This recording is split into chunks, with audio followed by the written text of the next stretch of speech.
test, but I am giving the most commonly used test for agreement kind of hypothesis. In the morning, we also discussed about drug interaction during Dr. First lectures, and we heard that we can do even statistical interaction studies.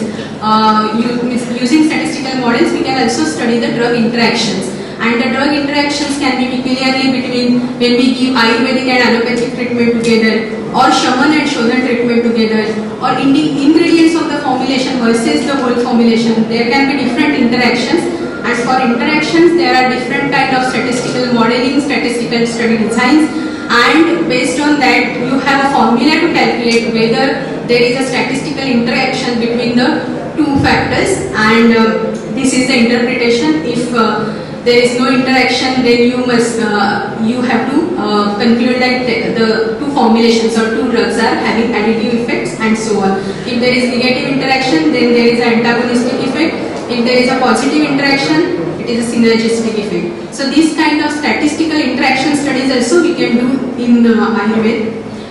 Then of course this has also been discussed in the morning, that we can develop different scales like gradation of symptoms, knowledge, attitude and practices kind of questionnaires, Prakriti or SAR assessment questionnaires, and of course we have to validate them statistically, and there are different kind of validation tests which we have to use for the validation of such scales.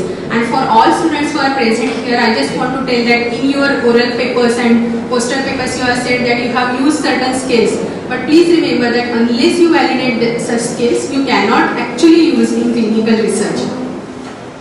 Coming to clinical practice, this was all about research. Coming to clinical practice, we all feel that statistics is only useful for research and it has nothing to do in clinical practice. But please remember, there is something kind of descriptive statistics, and I must congratulate Dr. Manoj Kumar, who has shown us very interesting presentation in the morning, where he has shown lot of descriptive statistics. And using descriptive statistics, what all we can find out is what are the commonly seen clinical conditions, that is prevalence in your OPD, in your area, frequency of follow-ups in different conditions, that in this particular condition patients regularly follow up, in this condition patients do not regularly follow up, this kind of statistics. And so you can give distribution of various factors, that in your area the patients which come to you, which Prakriti persons are more common, or which SAR persons are more common, or in particular disease condition which SAR persons are more commonly seen. This kind of analysis also you can give and present. Then efficacy rate of various treatments, like how many patients improved after giving a particular therapy. You can also assess magnitude of effect of treatment, that is how much effect was seen after giving a particular treatment. Then you can also assess patient satisfaction. There was an interesting article published by Dr. Sanjeev Rastogi, that patient satisfaction index after receiving Panchakarma therapy. You give Panchakarma, you feel that patients are feeling good, but what is patient's impression? What is patient satisfaction index? That also you can do in practice setup. And of course judgment about cost effectiveness, and that also Dr. Manoj Kumar covered in his presentation, that if a particular medicine is given, what is the cost involved, and against that what is the effect seen. So that kind of cost effective analysis generally comes from physicians only. So this kind of statistics which we can use in clinical setup, clinical practice.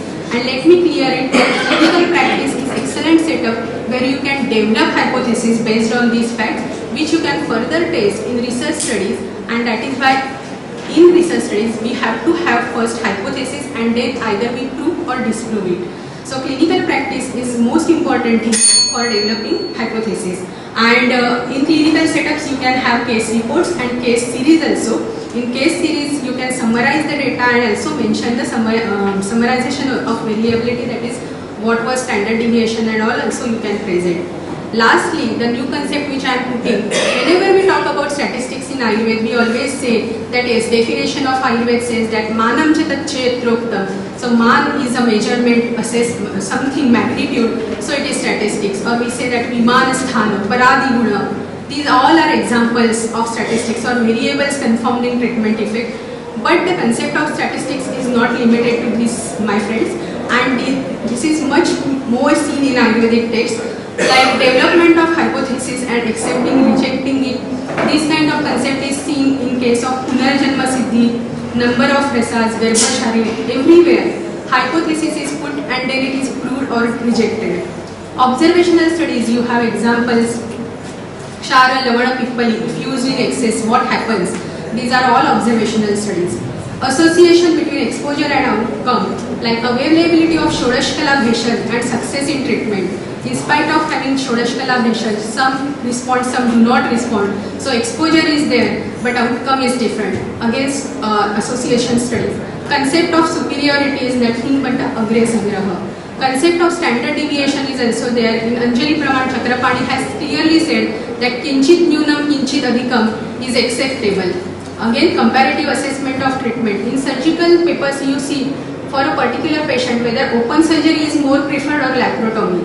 In Kalpasthana, what is described that for a particular patient, which drug is more preferred. So this is nothing but a comparative assessment of drugs. Hence, on this platform, I propose that statistical principles can be used as a new Tantra Yukti or tool to understand Ayurvedic texts in a better way. Lastly, science without statistics bears no fruit and statistics without science has no roots. So this is applicable to Ayurvedic science also. Thank you.